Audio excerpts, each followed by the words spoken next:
Hello, this is Pastor Brian Anderson. We are in Matthew chapter 19 today for our daily devotion. And I'm going to read to you verses 3 through 6 and then go down and also read verse 9.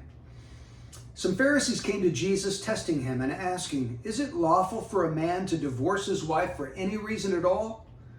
And Jesus answered and said, "Have you not read that he who created them from the beginning made them male and female?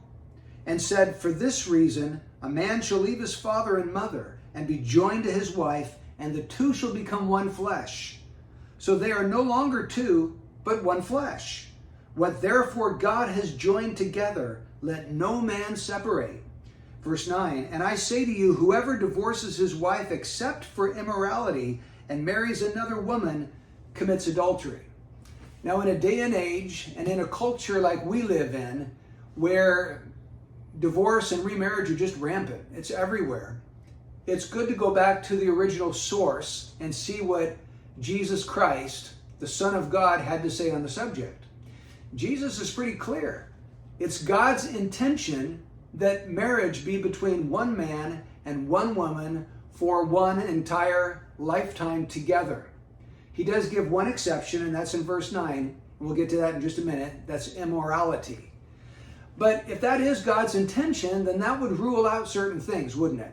It would rule out same-sex marriage, because he says that a man shall leave his father and mother and be joined to his wife, and that God created them male and female, so there's to be a male and a female coming together in marriage. It would also rule out polygamy, because he says the two shall become one flesh, not the 3 or the 5 or the 40 or the 100. In some pockets, even here in the U.S., polygamy is very popular. And some families have multiple wives, and in the Fundamentalist Church of Jesus Christ of Latter-day Saints, the leader at one time, I think, had 90-some wives. So it would rule that out as well. Now, you said there is one exception, isn't there? Verse 9 says, "Whoever divorces his wife except for immorality and marries another commits adultery." That word immorality is the Greek word porneia, and it's sort of a catch-all word that's talking about any kind of sexual activity outside of marriage.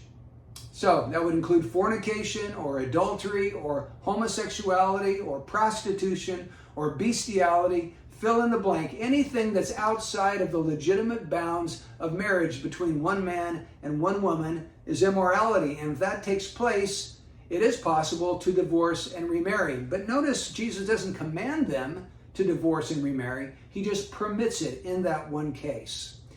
So I hope this encourages you to be faithful to your spouse, to reflect the union that Jesus Christ has with his church, which marriage is a picture of that, and to show the world that this is what it's like for Jesus Christ and his church. A man and his woman remain faithful and love each other throughout their entire lives to the end. So may God richly bless you.